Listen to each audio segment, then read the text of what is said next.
In this documentary, we're going to be exploring the phenomenon of the crop circles. What are they? And what might they actually be telling us? Why here? Why now? Are they just man-made, as some would have us believe? Or are highly intelligent extraterrestrials communicating with us? If some are genuinely made by ETs, what can we intuit they're telling us about the turbulent transition life on Earth is going through? My name's Open, of the spiritual organisation Open Hand, and we're here in southern England, Avebury, and close to Stonehenge, exploring the mystical phenomenon of crop circles. What exactly are they telling us?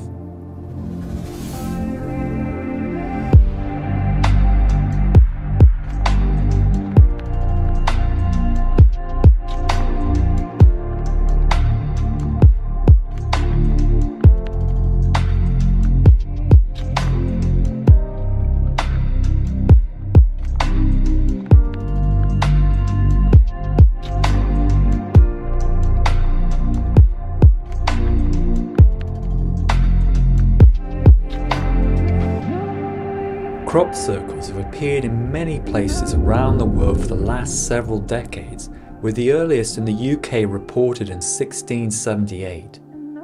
Around the area of Avebury and Stonehenge, hundreds have appeared over the years. It seems to be a key centre, probably due to the convergence of energetic ley lines and the chalk soil substrate. In 208, one of Britain's most complex crop circles appeared in Wroughton, Wiltshire, measuring 150 feet across. It is said to be a coded diagram of the first 10 digits of pi. Others seem to point to complex scientific structures and technologies, or the movements of the planets and the sun in the heavens. Who am I? Why am I doing this? Why do I feel so compelled to share this message? Well, I'm a soul. Most souls leave incarnation at the end of their life. You are that. We are that identity, that personality. But I incarnated somewhat unusually via what's termed a soul exchange, or a walk-in, that began during a near-death experience in a car crash on a busy midday motorway. So my predecessor, the previous soul, was involved in this crash and thought he was going to die, felt like that was going to happen. At that point, his consciousness expanded into multiple realms of reality. We connected. We had a connection in the ether before then. I was his guide. And he made it really clear that he wanted to ascend and move on. So we had a sacred agreement. I agreed with him that he really ought to complete his journey here and finish his process through his karma. And at that point, if he still wanted to leave and ascend, then so be it, and I would come in. And so a soul exchange happened, and it concluded a few years later. And as I came in with this tremendous compulsion, this passion to share what I perceive as the great planetary shift which is unfolding around us right now. I'd gotten interested in the crop circles back in 2007. I wrote a book called 5 Gateways, about the 5 expansions of consciousness on the road of enlightenment and ascension.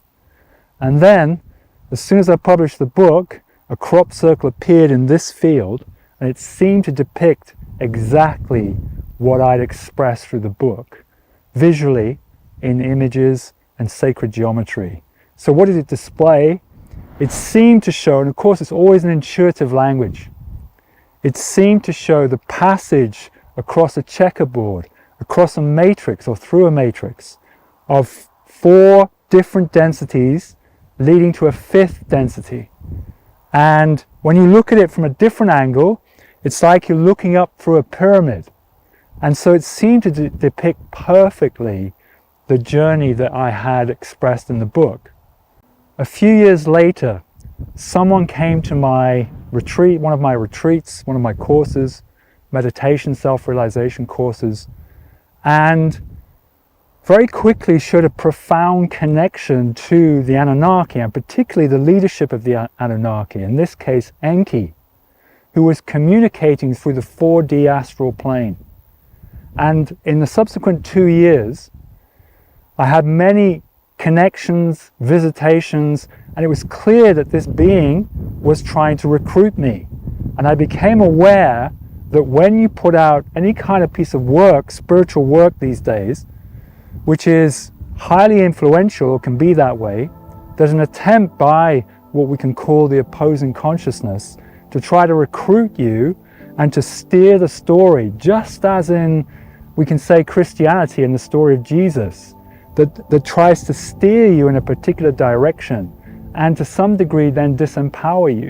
Of course, we are all the children of God. We are all God and the children of God. You can say that. We're all the presence and the free flow of consciousness, the soul that comes from that. And so what I experienced was an attempt to subtly distort the story so as to manipulate, control other people through it.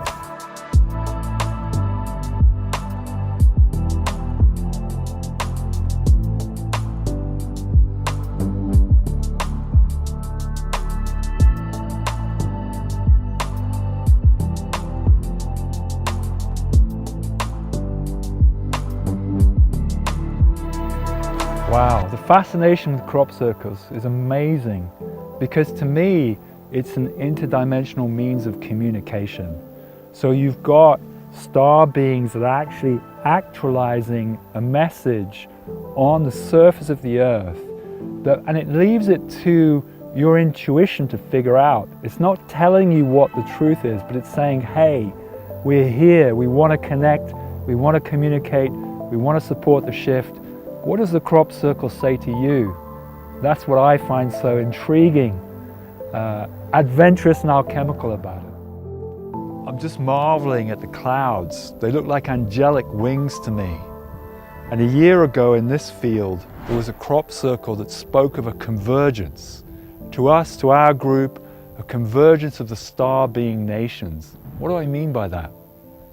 We're going through this tremendous shift, and you've got different groups from across the cosmos coming here to support it, from Andromeda, from Arcturus, from the Pleiades, from Sirius, and they're coming here to support the emergence of human consciousness. There are many star souls incarnated on the planet right now that have particular frequencies that can uplift humanity and break this matrix that we're living within.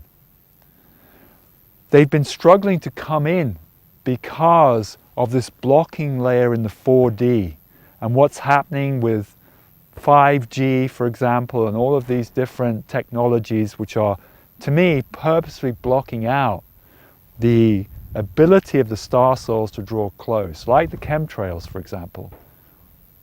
But at the same time, you've got this tremendous activation of the stargates. So that's opening the energy field in specific places too. And so the star beings are able to come in now, are coming in and drawing close. So you might feel them as an activation of soul frequency within you. And that's what they're here to do, to really bring the soul awake, bring the soul alive, and get us connecting as a species, get us connecting as souls come here to support this tremendous emergence. It may seem a bit etheric at the moment, but I do believe we are seeing signs, synchronicity beginning to reflect into the 3D, which speak of this two-stream world we're living in, two paradigms, where one is going increasingly crazy, screwed up, and another one is emerging through it. And it's the star being nations from across the cosmos who've come here to support that, this new paradigm emerging from the ashes of the old.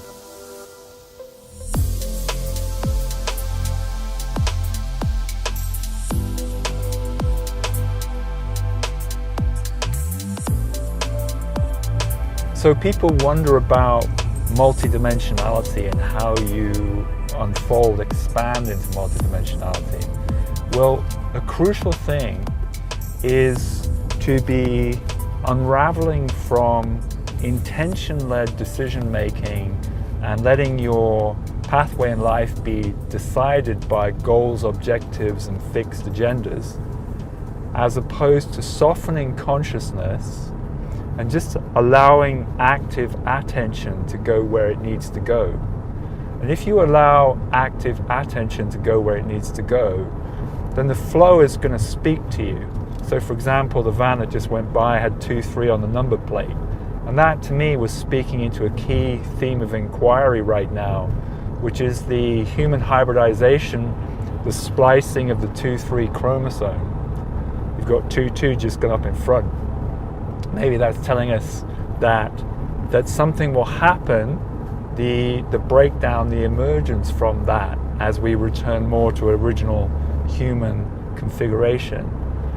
So numerology starts to speak through and renders a landscape, a multi-dimensional landscape. So you're, rather than just looking in a 3D sense, you now start to perceive a story, a landscape in multiple dimensions, 4D, 5D. There's been a lot of 6-6 numerology going by, and I get a sense that there are star beings coming through on a particular frequency that's represented through 6-6, and that's a key creative symbology for crop circles. We shall see. One of the earlier crop circles appeared here, and to me it seemed to be speaking into the moon dynamic, and that the Enki, the Anunnaki king, one of them, had drawn us here to show something about the mechanism of the moon.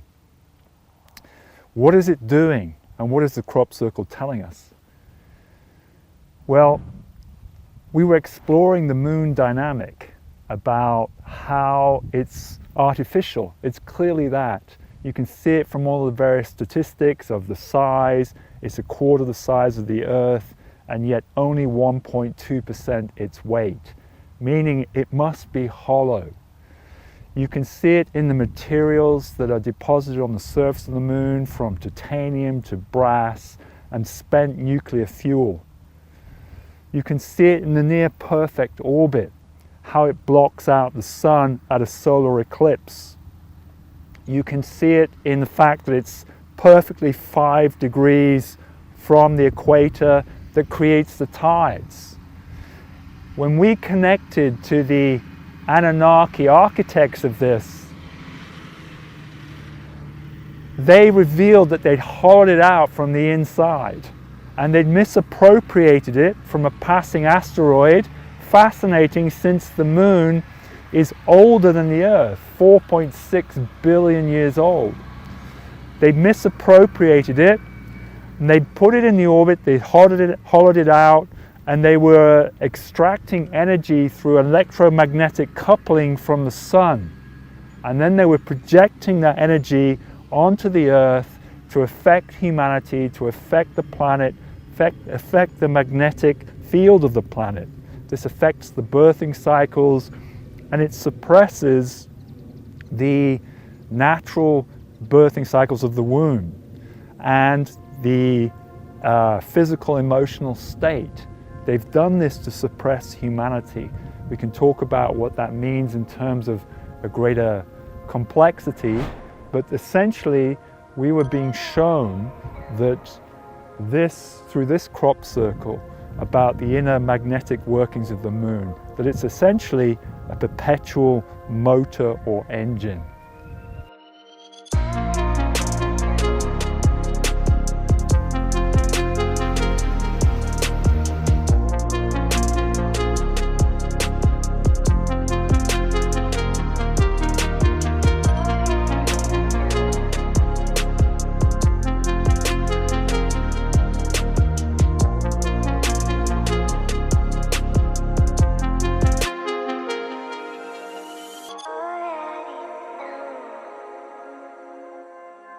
I was drawn to it immediately, instantly, and apparently it was a life changer for me.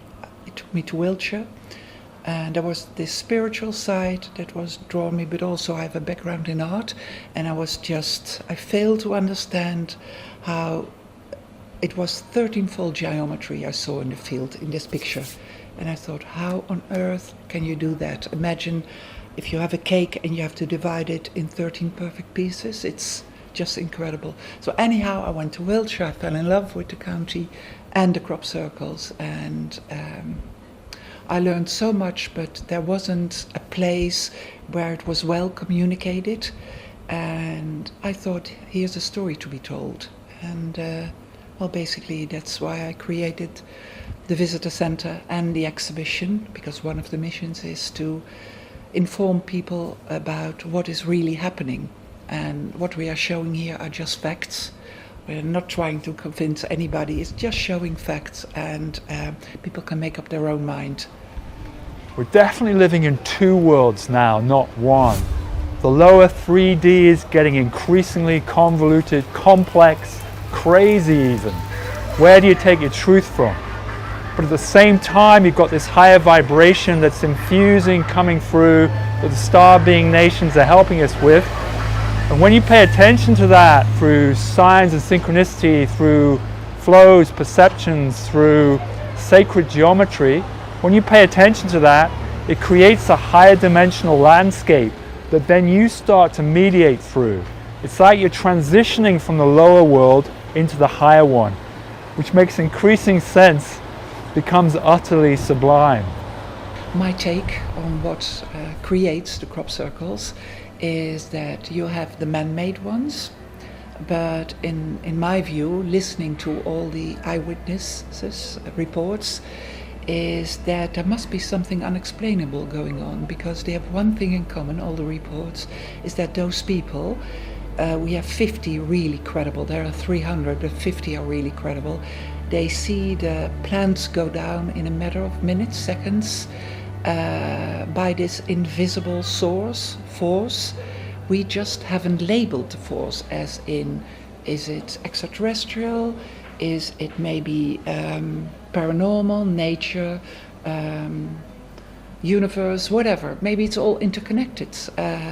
We don't know, but in my view, besides of the man-made circles, there's something really unexplainable going on. One of the challenges today is to be sure they're authentic, these crop circles, and not man-made, because more and more people are starting to fake them and create them with boards, planks, with ropes. But usually you can spot the authentic ones quite clearly, especially like with this one, which my gut tells me is authentic. If you look from above, they're all irregular shapes. It would be very difficult to recreate that on the ground. You only get the pattern when you see it elevated. It would take a long time to produce.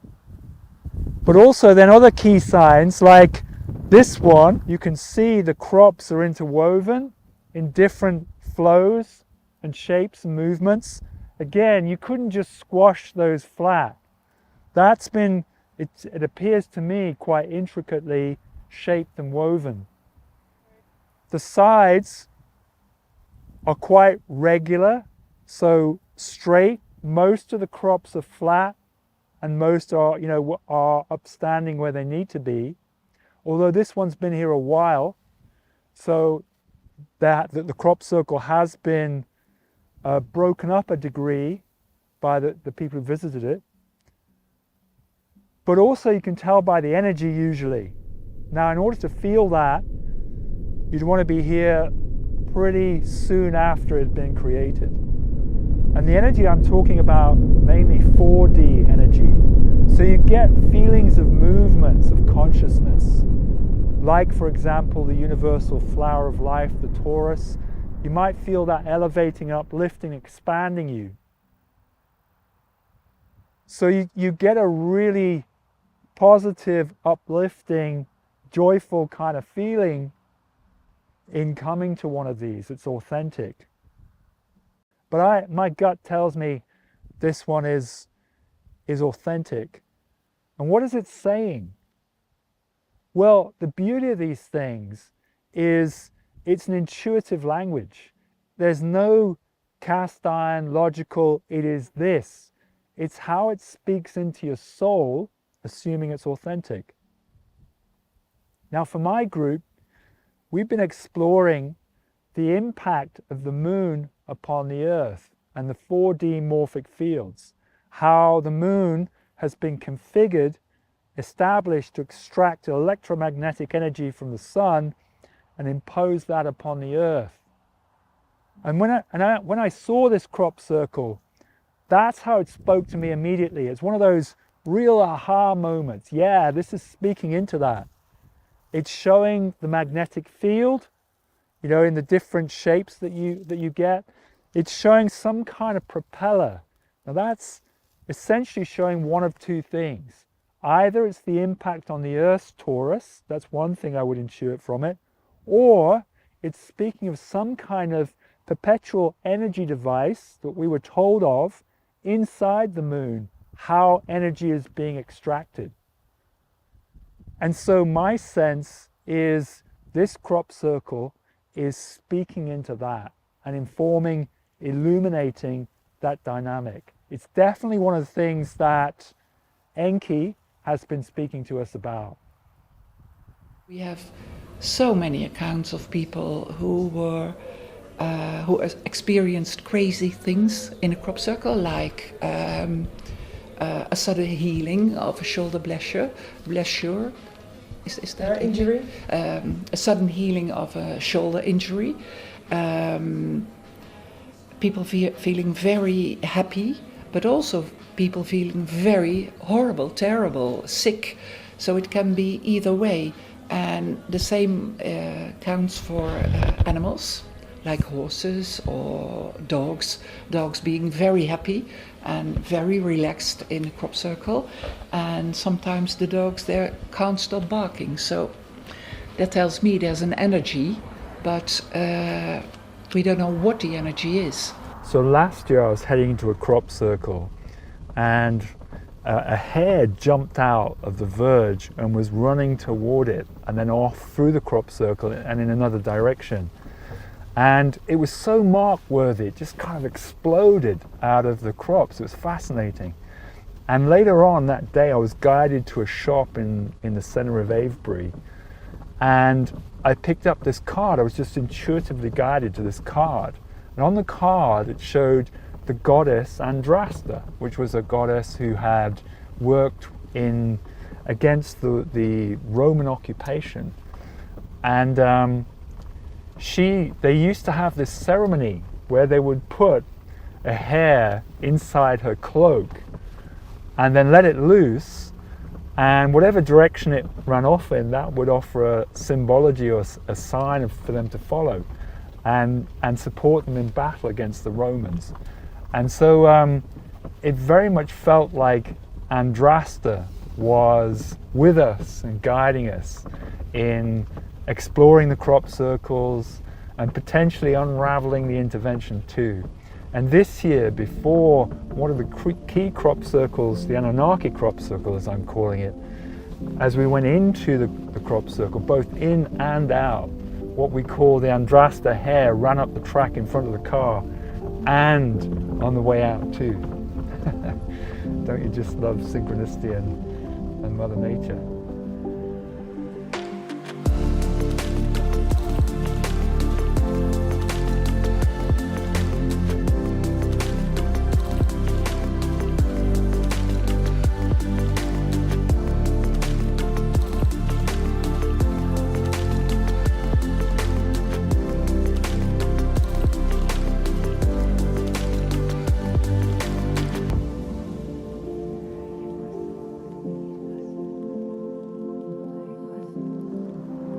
This is Silbury Hill. It's a man-made prehistoric and Neolithic mound of chalk and clay.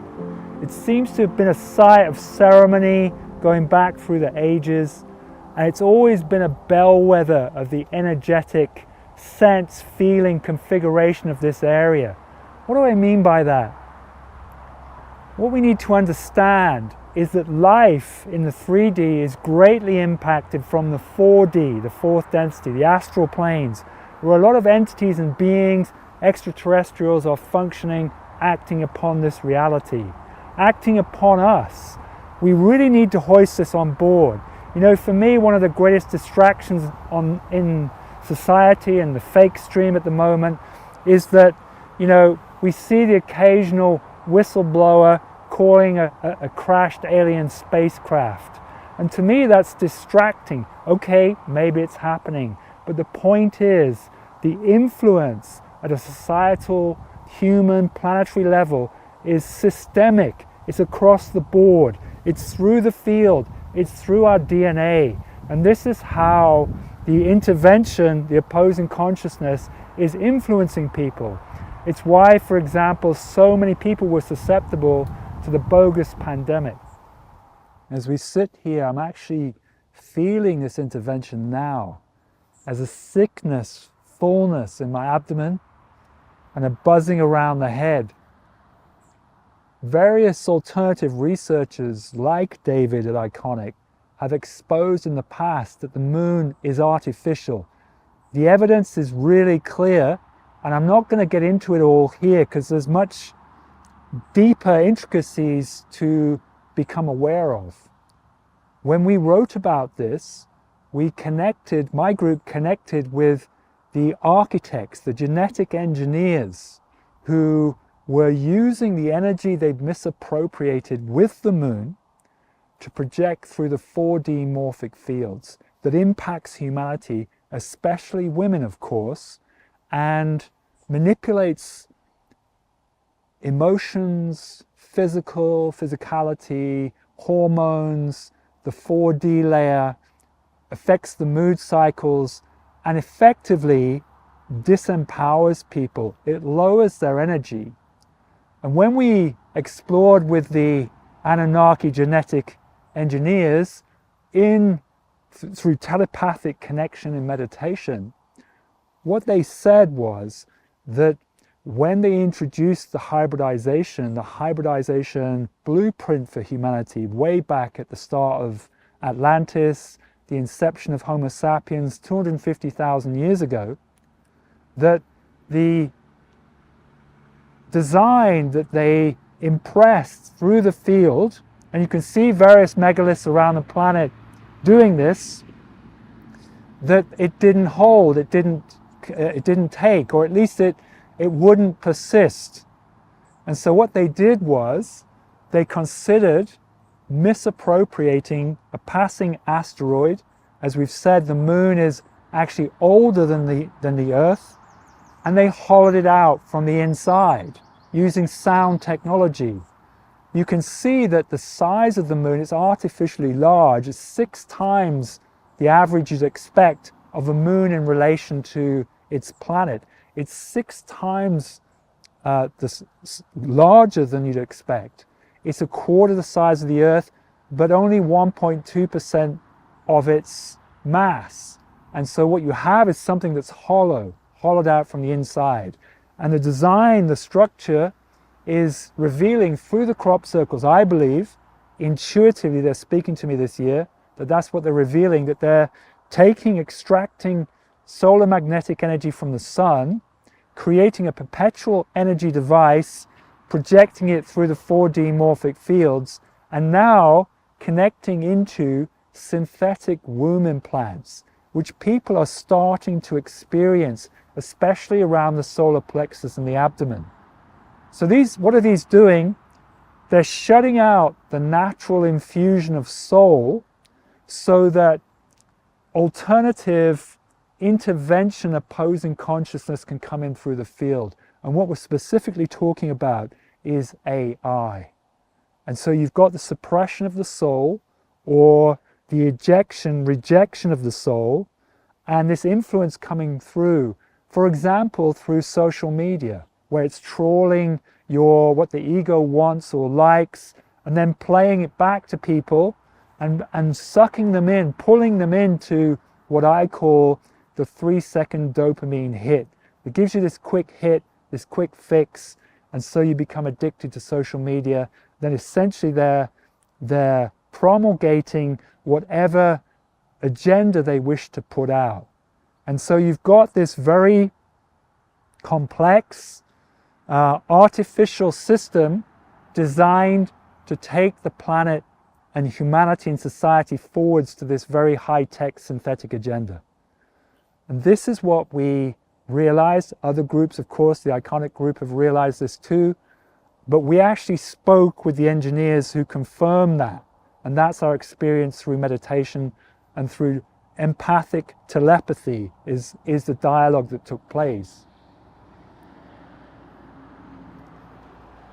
Now, when we wrote about this and shared video about this on the internet, I started getting nightly visitations from a group, an extraterrestrial group called the Tall Whites. Who are these?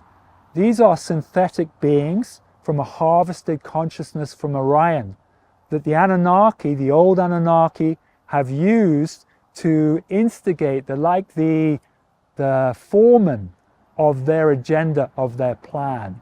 They're very mathematical, very logical, very goal-orientated. They're using AI to consistently readjust their plan, to read the stories on the surface of reality in society and adjust them, continually adjust them according to their agenda to pull people in. So I was getting nightly visions from this group who I could feel around me. They were imposing my field with a vibration which was causing the heart to race, causing a sense of degree of anxiety, you could say, but not hugely. A sense of anxiety, heart to race, and trying to put me off sharing this message, or to subtly divert it, or to steer it in a direction that they would prefer people to know, and what not to know. And so I was consistently getting these visitations. In a facilitation group here recently, when we connected into that group, these Tall Whites, Enlil, the other Anunnaki king, then came through, and we were able to connect with him. He's very dismissive, quite arrogant. He sees humans as kind of minions, ants, if you like. Doesn't consider that we would be able to speak back and say, look, this is how we feel about what's going on. It doesn't work. This synthetic reality doesn't work for you nor us. In the beginning, it was very dismissive. But something has happened very recently, and that's the release of a very poignant, important film called Sound of Freedom, which is about the horrendous travesty of child trafficking and the enormity of this in society right now, behind the scenes, in the shadows, and yet something which seems to be protected by the elites, by society, by those running society. Sound of Freedom has exposed this $150 billion industry and brought it into the limelight. And to me, that was very pivotal, a real key to this dynamic, because I know from connections with the Anunnaki over the years, it was not their design, it was not their intention, that their reality, their civilization had become distorted, perverted, if you like, by an earth elemental energy that I call Black Snake, others would call satanic. And they're using entities, demonic entities as some would call them, in the field to manipulate, traumatize people so as to extract energy from them, to poach energy from them. And it's this layer of consciousness, in my knowing, that is responsible for this humongous travesty of child trafficking that Sound of Freedom has exposed. And before the gathering of this facilitator group, when I suspected we would connect with both the Tall Whites and Enlil, the word legacy was given to me by the higher dimensionals to pose in these exchanges, this dialogue. And so at the appropriate point, in the midst of the dialogue, I brought up the subject of the film Sound of Freedom. And I posed to him, this tremendous architectural race, species, very proud, a warrior race. How do they feel about their legacy in terms of what's going on with regards to child trafficking? How do they feel about that? And the fact that this is seen, witnessed, not just on the planet by those awakening, but out in the cosmos to the other star-being nations. This is the question I posed to him. And you could feel within a very short space of time a kind of resonating, fragmenting going on. The truth landed like a silver bullet right to the heart of that humongous distortion. You could feel it. There's nothing more powerful than truth, accurately spoken. And that resonated right into the heart of this resistant Anunnaki group. And at that point, it started to waver and started to break down. We were able then to bring in the other, his brother, Enki, from the 5D. We were able to bring in his brother, and the two connected. And at that point, a regression through the aeons, an outpouring of grief, of shame, of sorrow, of guilt, an outpouring of all of this between them. And my group holding that dynamic, holding that crucible, that chalice of exploration, of regression, of healing. Healing began at that point. Now, what we want to understand is this, that the surface of the reality is held in place by the controllers in the 4D field. And so, if you can affect that coherency, if you can start to weaken that level of control, then it's going to start to ripple and unravel through the surface of reality. And this, to me, is what began to happen. Indeed, one of the things I've spoken into the Anunnaki group through various meetings beforehand is how, if the Anu, for example, this is the evolved group under Enki, if they were serious about supporting humanity and the emergence of consciousness here, then we ought to be seeing more liberational effects happening on the surface. You are seeing people waking up, you are seeing people challenging the fake stream, alternative media coming in like Ickonic, who are doing a marvelous job in exposing all of this. It needs to go deeper and further. You need to see the structure of the old construct unraveling. And one thing that I've been researching, exploring, and been involved in since probably about 2012 is that of cryptocurrency. Genuine cryptocurrency, peer-to-peer exchange, and I always felt that this was a means of breaking the hegemony of the old financial system.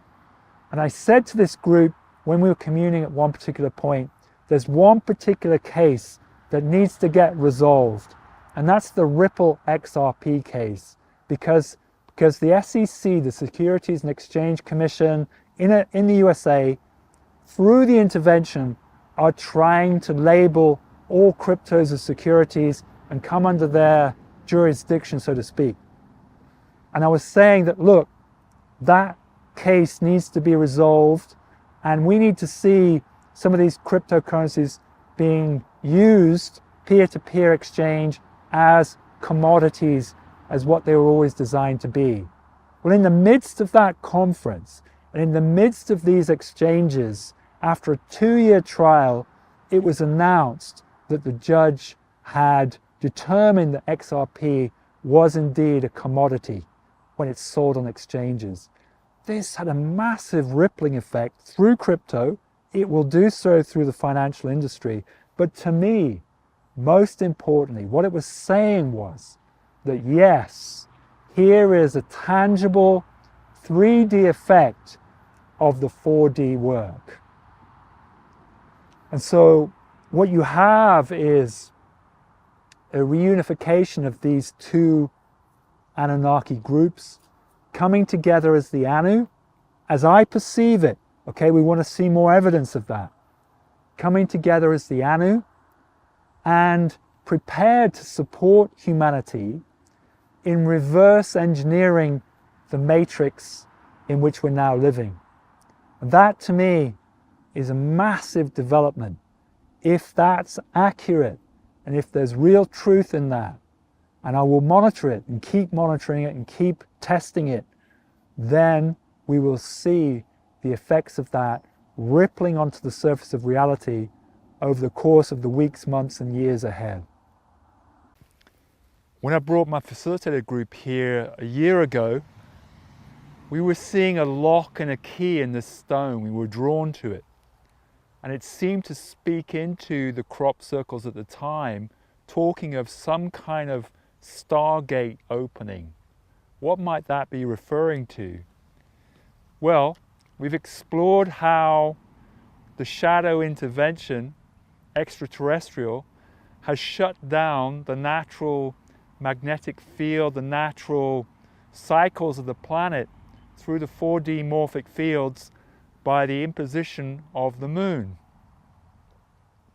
And this particularly has suppressed what we can call the natural flower of life, the torus, what the quantum physicists talk of as the torus, which is how you can see the natural energetic movement of the planet, the quantum field. And so this intervention has shut that down or slowed it down so it can control the field and control humanity within it.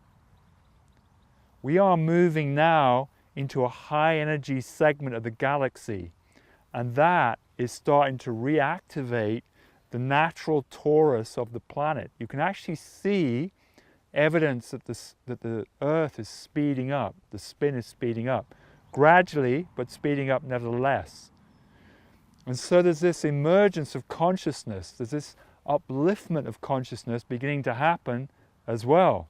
And so there are key places around the planet at this time, what we can call the stargates, which are key nodes where the energy is rising first. And when you come to them, like for example Avebury or Stonehenge for example, when you come to them, you can pick up that energy and it activates the soul within, and it's preparing us for the shift of consciousness into 5D, 6D, 7D.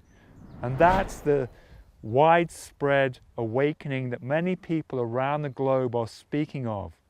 So you've got this tremendous emergence happening in this, pivotal time in human history. It's clear some of these crop circles are fake and man-made, but it's also abundantly clear that the mere hand of man could not possibly have made the more complex ones, with their amazing geometric shapes, shading, their enormous scale that appear unseen where the crops are all carefully folded. Many have spoken directly into my intuition about key spiritual considerations I've been having at that time about the earth and this tremendous shift of consciousness we're all undergoing. Above all, to me, they're telling us, you are not alone. We are your brothers and sisters from across the cosmos, and we are here to help. People ask me, why do I call myself open? Well, it's more a way of being than a name. It's basically open to the natural flow of the universe, and going with that, letting it carry you. And that's what I would recommend to anybody following this film and the theme that punctuates it.